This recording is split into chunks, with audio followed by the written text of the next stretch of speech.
The blueprint they'd laid out was perfect.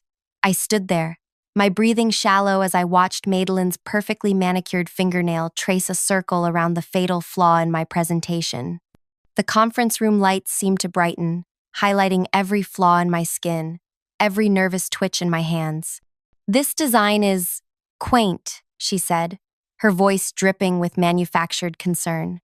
"But our clients expect innovation, not whatever this is." The board members shifted uncomfortably. Mr. Finley, our CFO, cleared his throat as if to speak, but Madeline's raised eyebrows silenced him. She'd been at the company less than 8 months, yet somehow wielded this power. "Rhiannon," Adeline chimed in, her voice falsely sweet as she adjusted her glasses. "We've noticed a pattern in your work lately, a lack of vision." I stared at the presentation I'd spent 3 sleepless nights perfecting. The quarterly numbers were undeniable. My designs had increased sales by 32%, but looking at the faces around me, I realized numbers didn't matter anymore. "Perhaps," said Madeline, sliding forward a folder I hadn't noticed before, "it's time to consider whether your talents might be better utilized elsewhere." Inside was a separation agreement, predated from 2 weeks ago. They'd planned this ambush long before today's meeting. Before I'd even finished the presentation, they were now tearing apart. "Verity wanted us to give you this opportunity to resign gracefully," said Griffin, the third member of their triumvirate, his fingers steepled as if in prayer. "Given your history with her." My throat closed at the mention of Verity's name, my mentor, my champion. Now, undergoing her 3rd round of treatments, too weak to attend board meetings, too distant to see what was happening in the company she'd built from nothing. "I'd like to speak with Verity directly," I managed, my voice embarrassingly thin. Madeline's smile tightened. She specifically asked not to be bothered with this, said it was too disappointing. That single word, disappointing, pierced deeper than anything else they could have said. The thought of disappointing Verity was unbearable. "We need your decision today," Griffin added, sliding a pen toward me. "For the sake of the company." I looked around the table, faces I'd worked alongside for years now, carefully avoiding my gaze. The security guard hovering by the door, apparently there to escort me out regardless of my decision. The humiliation burned through me like acid through metal. 5 years of my life, countless nights, designs that had transformed this small studio into a recognized name, all being erased in a 15-minute meeting. I signed the paper. "Your personal items have been packed," Adeline said, her voice bright as if this were a celebration. "No need to return to your workspace." As I stood to leave, Madeline placed a hand on my shoulder. "Creative fields can be so volatile. Perhaps something more stable would suit you better." I walked out with a cardboard box of belongings, their murmurs following me until the heavy glass doors closed behind me.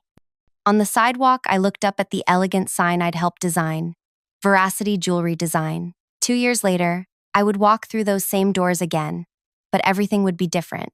Because what Madeline, Adeline, and Griffin didn't know as they orchestrated my humiliating exit was that they had just set in motion the beginning of their own downfall, and I would be the architect of it.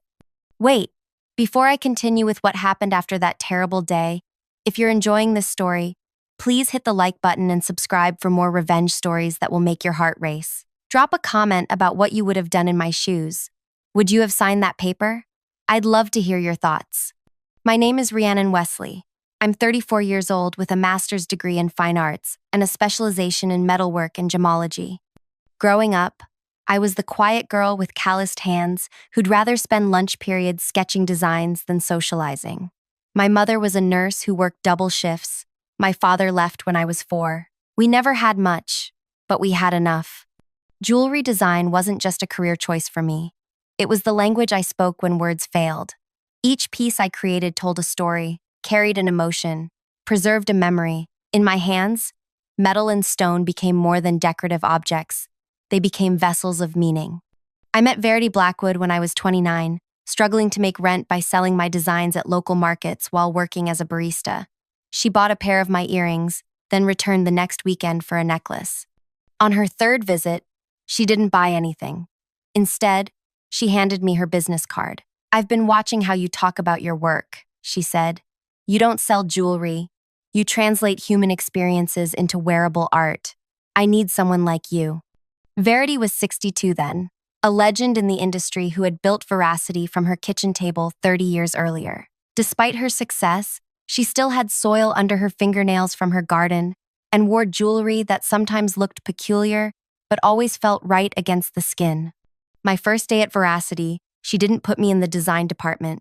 Instead, she sat me at a workbench beside her and handed me a misshapen lump of silver. Make something honest, she said. I worked that silver for 8 hours, forming it into a pendant that resembled a seed breaking open. When I finished, my hands were trembling with exhaustion. Verity examined it, her eyes narrowing behind her glasses. Then she nodded once. You understand the difference between decorating a body and honoring it. That's rare. Within 2 years, I became creative director. My designs helped transform Veracity from a respected local studio into a national name, with waiting lists and features in prestigious magazines. Our pieces weren't the most expensive on the market, but they became known for how they moved with the body, how they caught light at unexpected angles, how they felt alive against the skin. Then Verity got sick. Pancreatic cancer. Stage 4 by the time they found it. Keep designing, she told me from her hospital bed. The company needs your voice. With Verity absent, the board brought in industry veterans to help maintain stability. Madeline Thorne, with her perfectly styled bobbin background at a famous auction house. Adeline Winters, with her academic credentials and connections to wealthy collectors.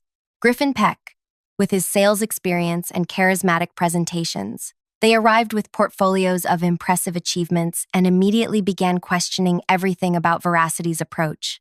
The market is shifting, Madeline explained during her first week. We need to adjust our positioning.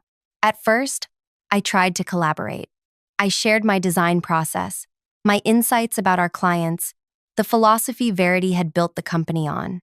They nodded and took notes and smiled in ways that never reached their eyes. Then, strange things began happening. A custom wedding ring I designed for an important client developed a crack before the presentation. My sketchbook disappeared for 3 days, then reappeared with subtle alterations to key designs. Client meetings I was scheduled to lead were suddenly reassigned to Madeline or Griffin, who would return with feedback that contradicted everything the client had originally requested. They felt your design was too unconventional, Griffin would explain, though when I checked with the clients later, they expressed confusion about why their requests had been changed. Premium sapphires I'd selected for a signature collection were swapped for lower quality stones that lacked the depth of color I'd specified. Budget considerations, Adeline explained, though our profit margins were higher than ever. During an important presentation to our biggest potential client, slides showcasing my most innovative designs were mysteriously corrupted, showing only blank screens. Technology, Madeline sighed, before smoothly transitioning to her own prepared materials. They were careful, always. Nothing could be directly traced back to sabotage. Nothing I could take to the board as evidence. Just a steady erosion of my work, my reputation, my confidence. When I tried to visit Verity in the hospital to tell her what was happening, I found Adeline already there. She's resting, Adeline said, blocking the doorway. The doctors say stress could worsen her condition.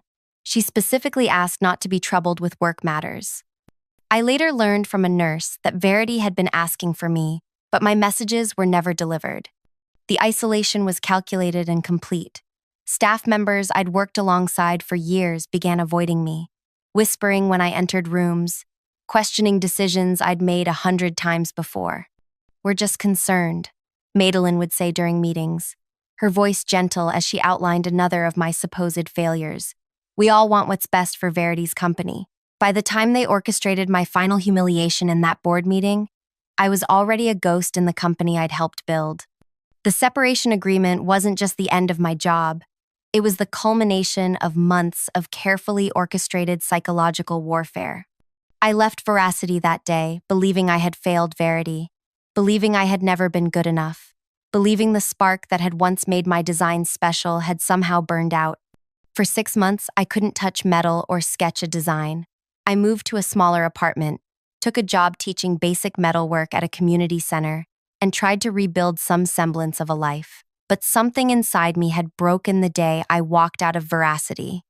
Then came the call that changed everything. "Ms. Wesley, this is Bartholomew Reed, attorney for Verity Blackwood. I'm afraid I have some difficult news." Verity had passed away. After months of fighting, the cancer had finally won. "She asked to see you many times near the end," Bartholomew said, his voice gentle. "Her care team said your visits were repeatedly blocked by colleagues claiming to be protecting her rest periods." The revelation hit me like a physical blow. She had wanted to see me. She hadn't been disappointed in me. "There's more," Bartholomew continued. "Ms. Blackwood made some significant changes to her will in her final weeks. She's requested your presence at the reading tomorrow morning." I arrived at Bartholomew's office, expecting nothing more than perhaps a small memento, a final goodbye from my mentor. What I didn't expect was to find Madeline, Adeline, and Griffin already seated in the conference room, their expressions a mixture of surprise and poorly concealed annoyance at my arrival. "What is she doing here?" Madeline asked, not bothering to hide her disdain. Bartholomew simply adjusted his glasses and began reading Verity's will. The room fell silent as the words washed over us. Verity had left me everything: the company, the property, the inventory, all assets and intellectual property rights. Veracity Jewelry Design, valued at over $3 million, was now entirely mine. "This can't be legal," Griffin sputtered, his face flushing red. "She wasn't in her right mind. We'll contest this." Bartholomew slid a video across the table. "Ms. Blackwood anticipated your reaction. She recorded this with 2 independent medical professionals certifying her mental competence." The video showed Verity, thin but clear-eyed, speaking directly to the camera. "Rhiannon, if you're watching this, I failed to protect you, and for that, I am deeply sorry. What happened at Veracity in my absence was not what I intended. These 3 individuals," she gestured to photographs of Madeline, Adeline, and Griffin, "were brought in against my better judgment by board members who believed their industry connections would benefit the company." She took a labored breath before continuing. "What they didn't understand is that Veracity was never about connections or trends. It was about honesty in design, about creating pieces that honor the wearer rather than simply decorating them. You understood that from the beginning. That's why I'm leaving everything to you, because you're the only one who truly knows what Veracity means." The video ended, and the room remained silent for several long moments.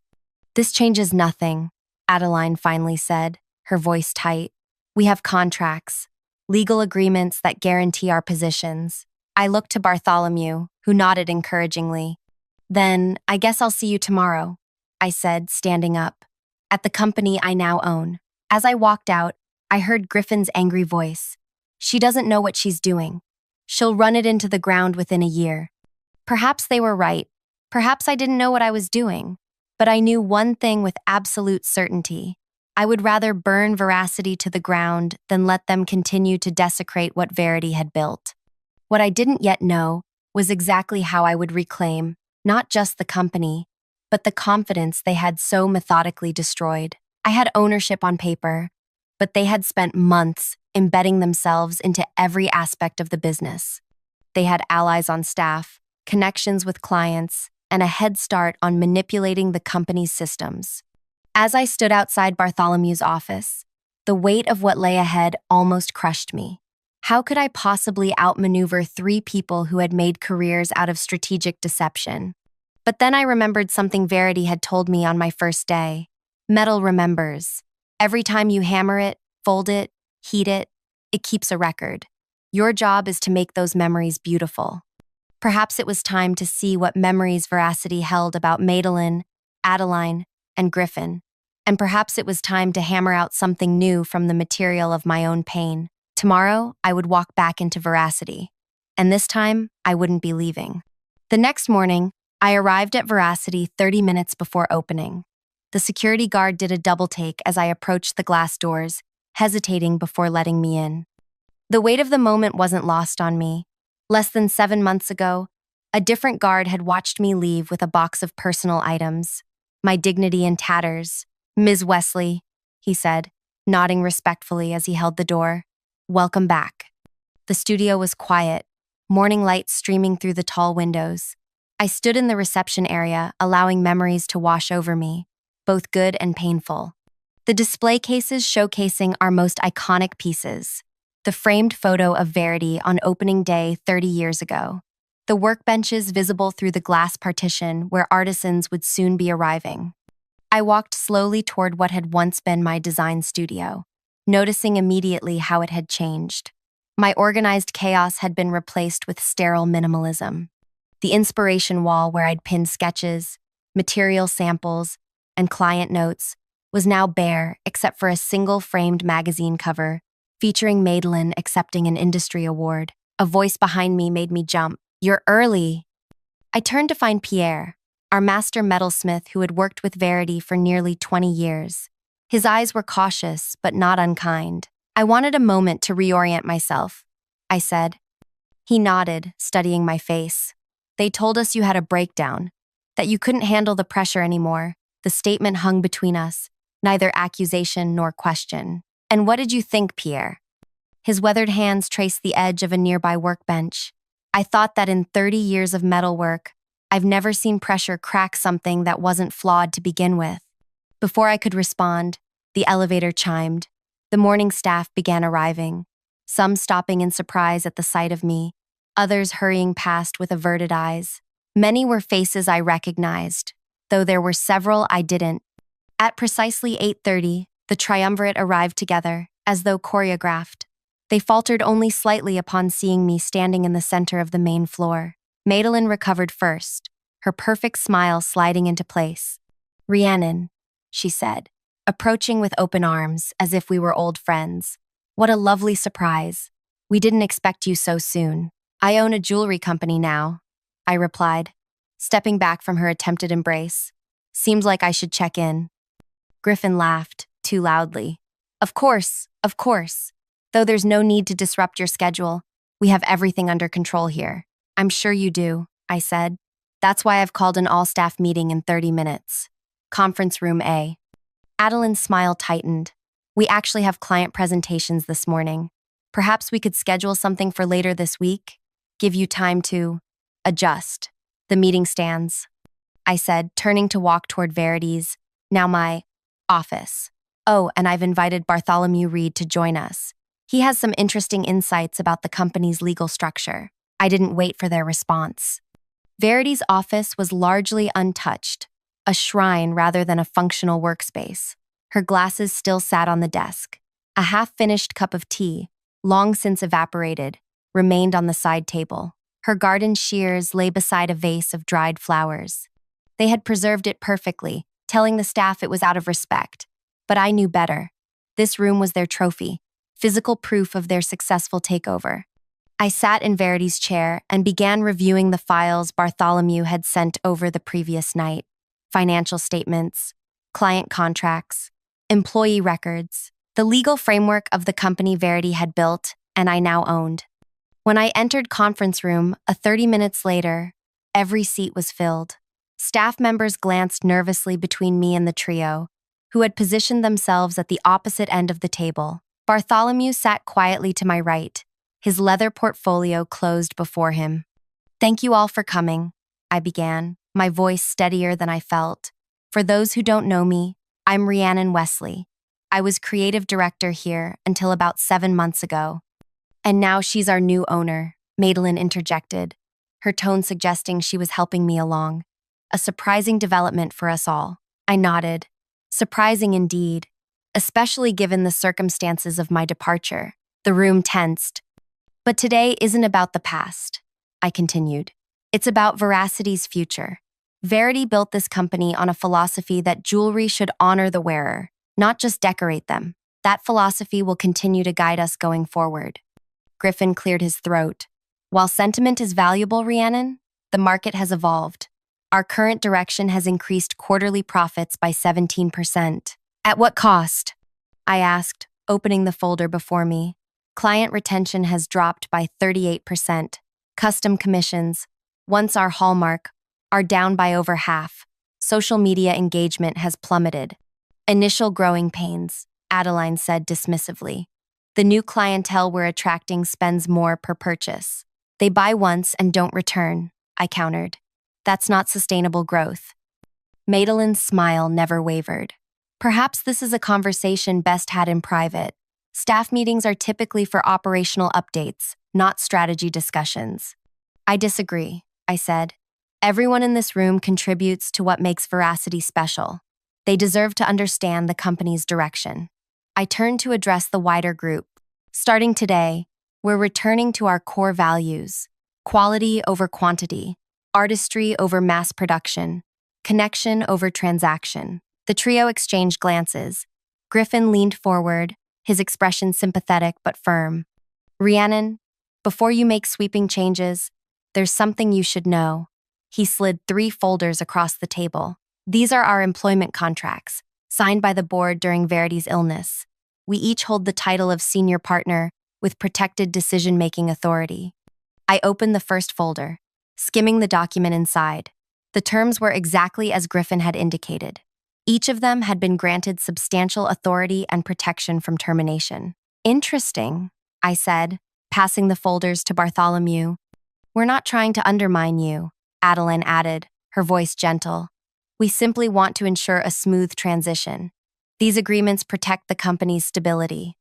Bartholomew adjusted his glasses as he reviewed the documents. The room was silent, tension building with each passing second. These appear to be in order, he finally said. Madeline's smile widened. Wonderful. Now that's settled, perhaps we can... However, Bartholomew continued, as legal counsel for Verity Blackwood, and now for Ms. Wesley, I should point out that these agreements, while binding, are subject to the company's articles of incorporation. He opened his portfolio and removed a document. Section 7, paragraph 3, states that, while senior partners may not be terminated without cause, the owner retains the right to reassign responsibilities and restructure departments as needed for the company's benefit. The trio's confident expressions faltered. What exactly does that mean? Griffin demanded. I leaned forward.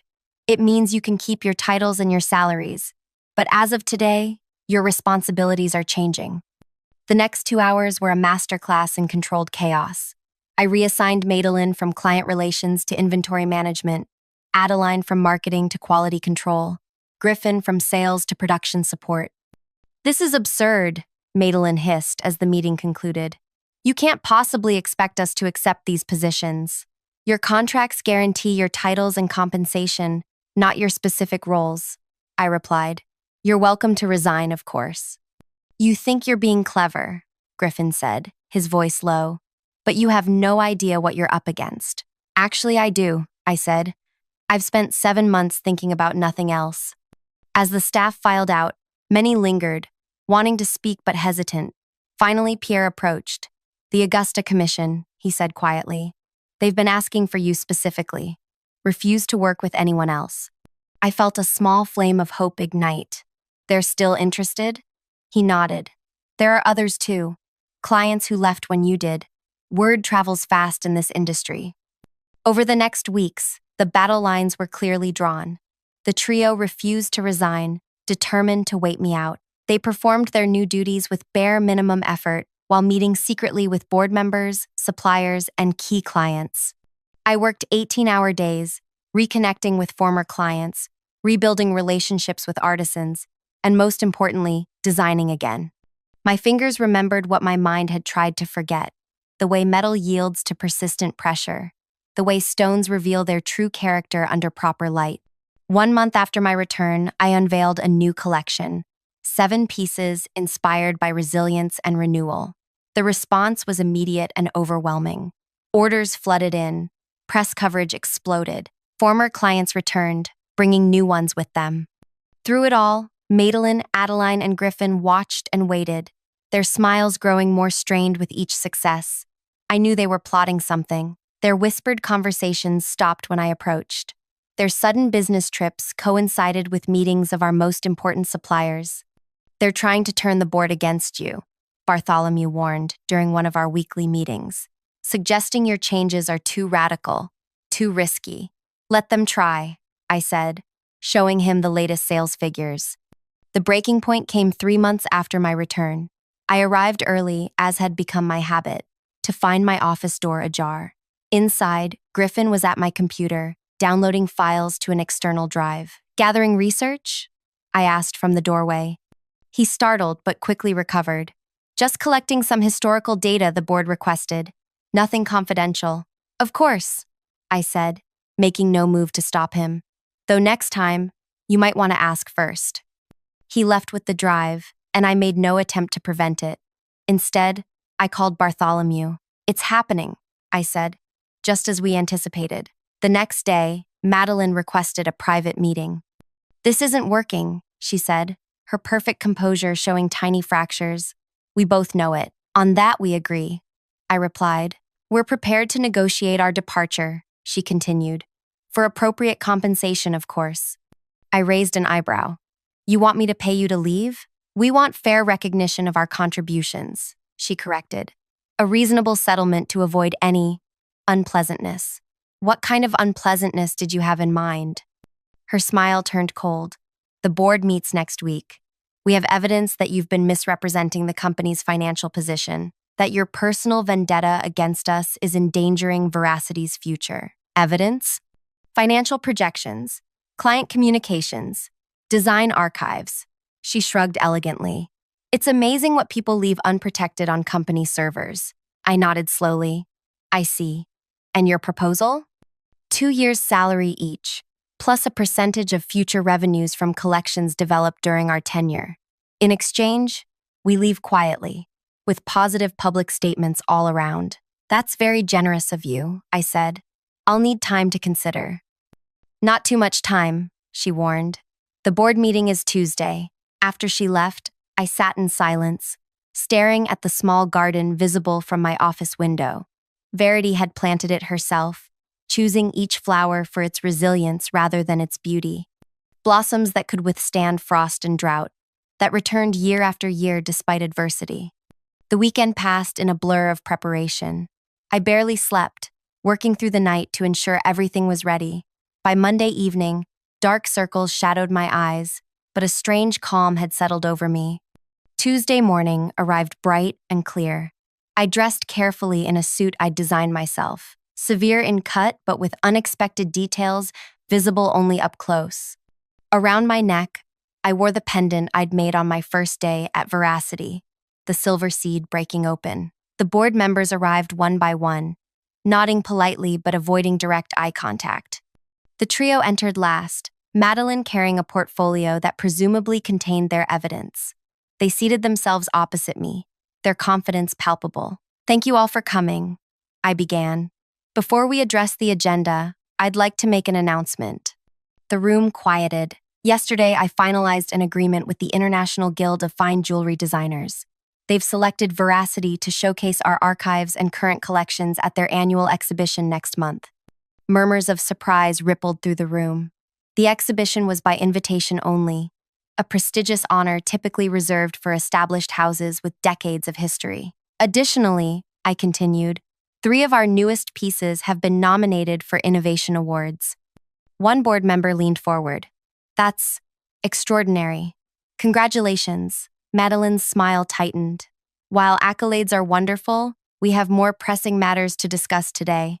She opened her portfolio. Specifically, concerns about the company's current leadership and direction. For the next 20 minutes, she presented their case, charts showing projected losses based on my new direction, emails taken out of context to suggest I was alienating key partners.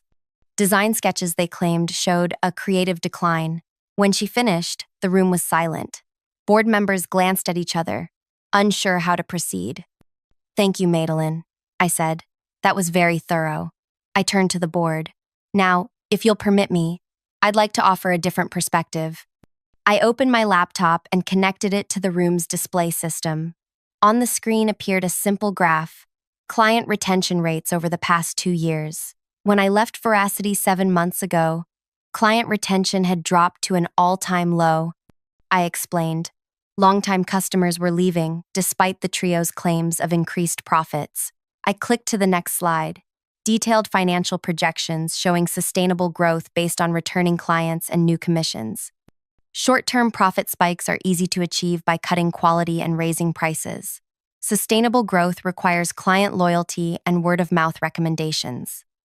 For the next hour, I methodically dismantled their case, presenting evidence of how their leadership had damaged Veracity's reputation, alienated core clients, and compromised the quality that had been our hallmark.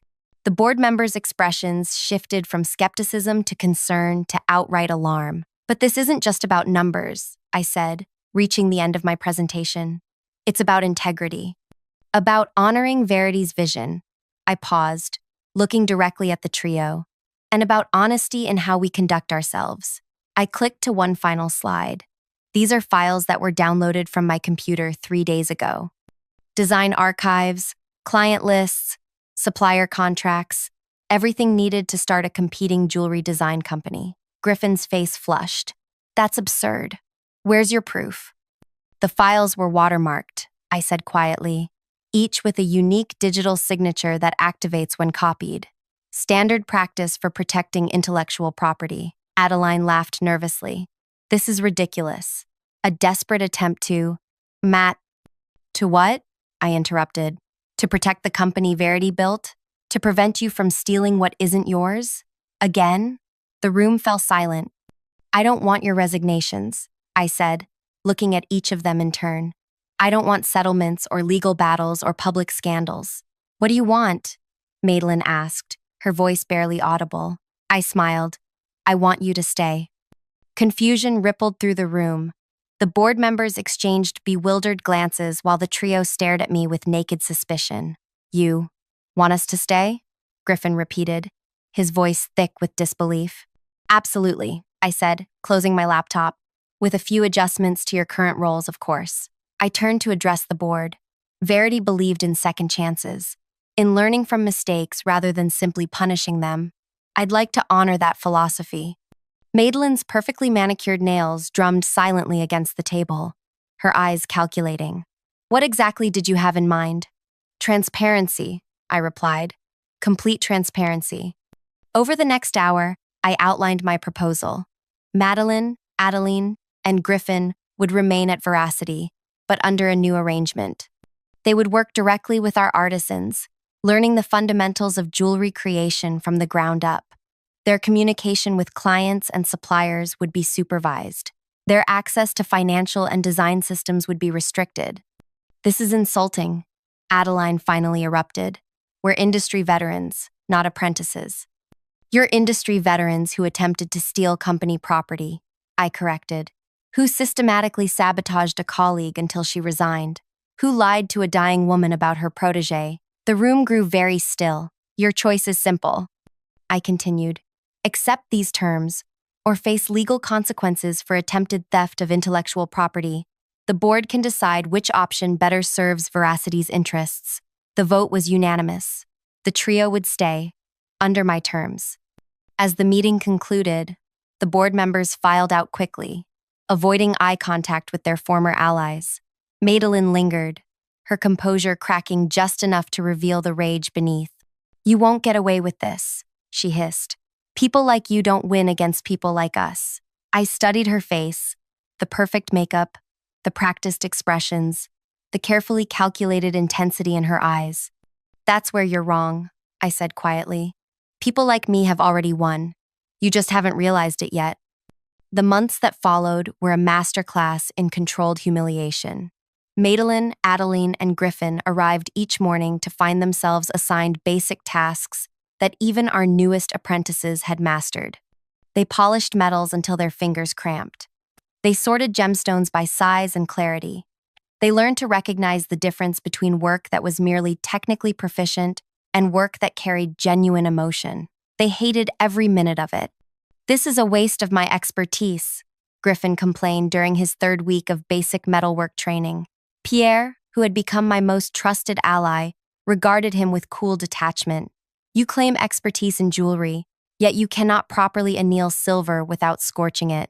Perhaps the waste is in your claims, not your assignment. They tried everything to escape their situation. Madeline attempted to rally the board for another vote of no confidence, only to discover that the evidence of their attempted theft had thoroughly eroded any remaining support.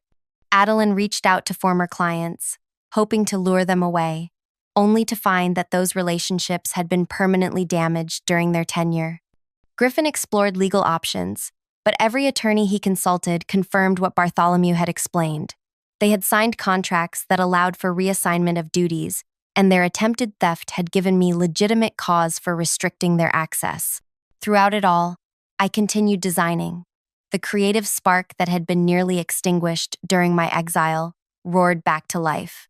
Each piece I created felt more honest, more deeply connected to its intended purpose than anything I'd made before.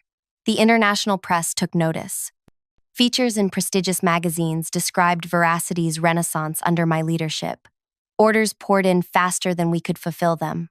And still, the trio stayed. Pride prevented them from resigning. Greed kept them attached to their substantial salaries. Spite made them determined to outlast me, to find some way to reclaim control. 6 months after the board meeting, I received a call from the International Guild of Fine Jewelry Designers. 3 of my pieces had won their respective categories at the annual exhibition. The Guild was hosting a gala to celebrate the winners, with industry leaders and press from around the world in attendance. "Congratulations," Madeline said when she heard the news, her smile not quite reaching her eyes. "Quite an achievement." I studied her face, noting the new lines of strain around her mouth. "Thank you. I'd like all 3 of you to attend."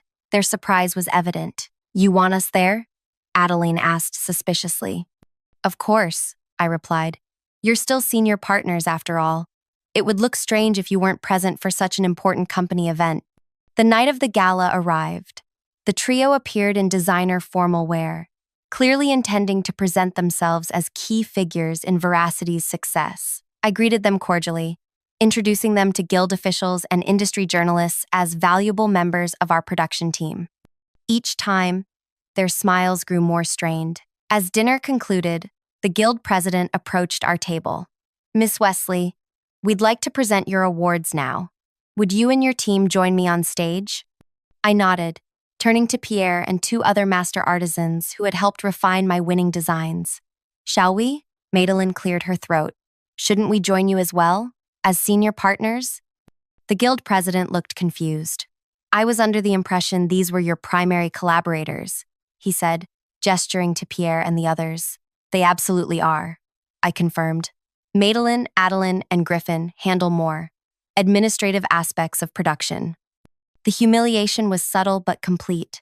They remained at the table, watching as I accepted the awards alongside the artisans who had truly contributed to the design's success.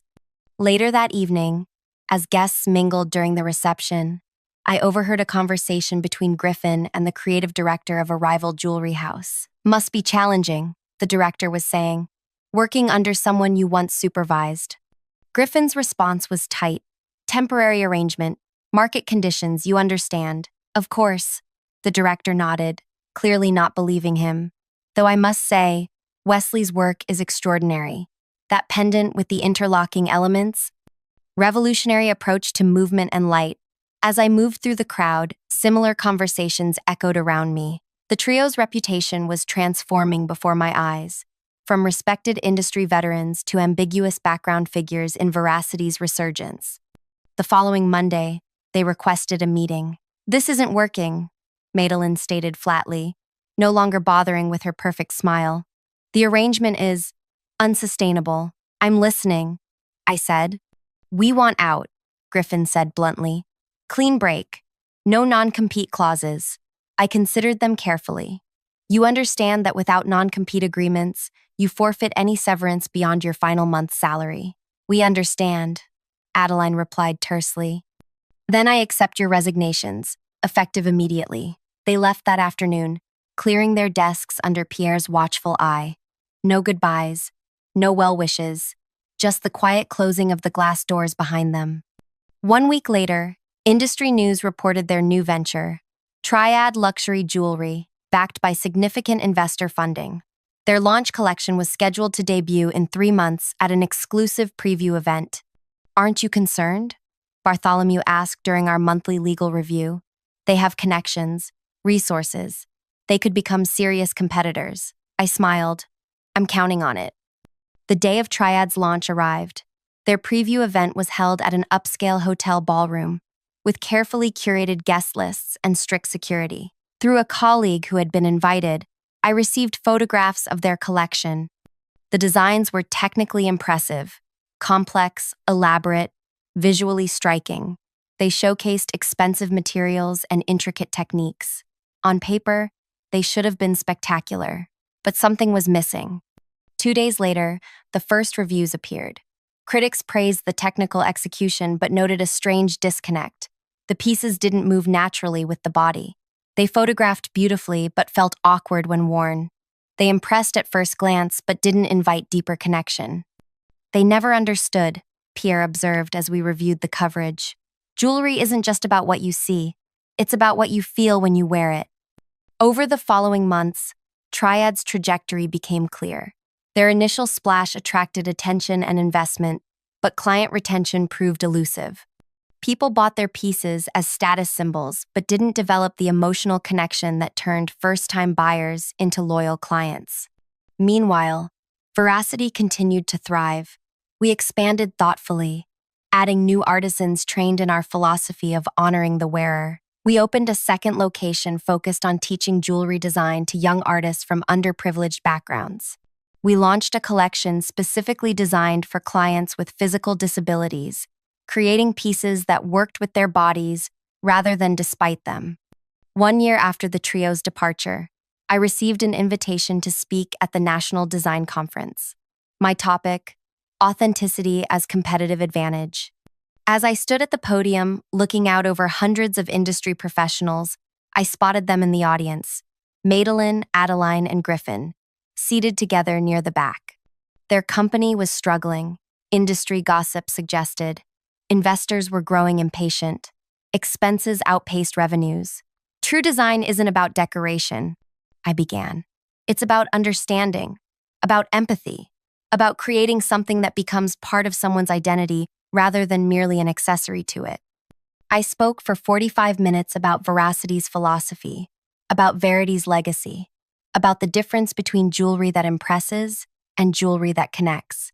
Throughout, the trio watched with expressions that shifted between disdain and reluctant recognition. As the audience applauded at my conclusion, I made eye contact with Madeline. For just a moment, I saw something unexpected in her gaze, not hatred or anger, but a flicker of genuine regret. That night, back in my hotel room, I finally opened the envelope I'd been carrying for months. Inside was Verity's last letter to me, delivered by Bartholomew after her will had been executed. Rhiannon, it began, if you're reading this, then you've reclaimed what was always yours, what I never should have allowed to be taken. Her handwriting was shaky but determined. I knew what they were doing to you, not at first. The treatments clouded my mind, and they were careful around me. But Pierre saw. He told me everything. By then, you were gone, and I was too weak to fix it directly. My throat tightened as I continued reading. So, I made a different plan. I left you Veracity, not as compensation for what you suffered, but because it was always meant to be yours. You understand what I built it for. Not profit or prestige, but connection. The ability to translate human experience into something tangible. Tears blurred my vision. Don't waste your life on revenge, dear one. It's too precious for that. Instead, build something they could never understand.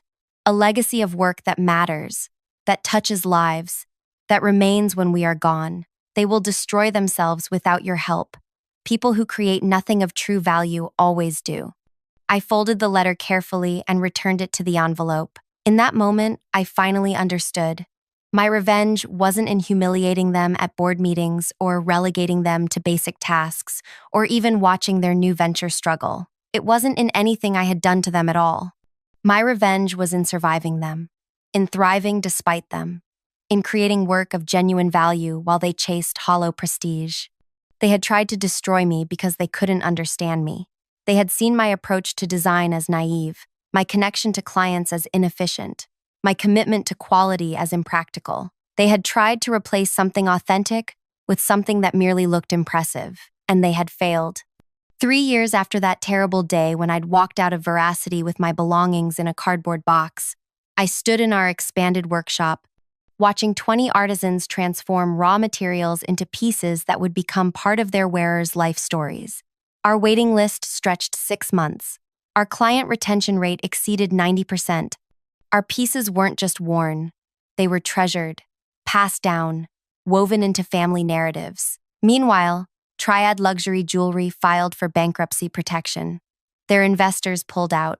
Their elaborate showroom closed. Their technically impressive but emotionally empty pieces were liquidated at industry auctions. The ultimate revenge wasn't in destroying them. It was in building something they could never replicate, something authentic, connected, and genuinely valuable, something that would outlast all of us. The last I heard, Madeline had taken a teaching position at a design school, perhaps finally understanding that technique without heart is ultimately empty. Adeline had joined a large commercial jewelry manufacturer, applying her knowledge of trends to mass-produced pieces. Griffin had left the industry entirely. And me? I continued creating. Not for revenge or validation or even success, but because it was the language my soul spoke most fluently. Each piece that left our workshop carried a small part of my story, of falling and rising, of breaking and mending, of loss and reclamation. The most powerful revenge, I discovered, wasn't in making others suffer. It was in refusing to let their actions define my story. It was in transforming pain into beauty, humiliation into strength, endings into beginnings. It was in understanding what they never could, that true value lies not in how something looks, but in how it connects. Not in its price, but in its meaning. Not in its ability to impress, but in its capacity to matter. If you've ever been pushed aside, underestimated, or forced out of something you built, I hope this story reminds you that other people's actions don't define your worth. The most powerful response to those who try to diminish you isn't hatred, it's excellence. What revenge stories have inspired you? Share in the comments below. And don't forget to subscribe for more stories of resilience and transformation. Remember, sometimes the best way to prove someone wrong is simply to succeed in ways they never imagined possible.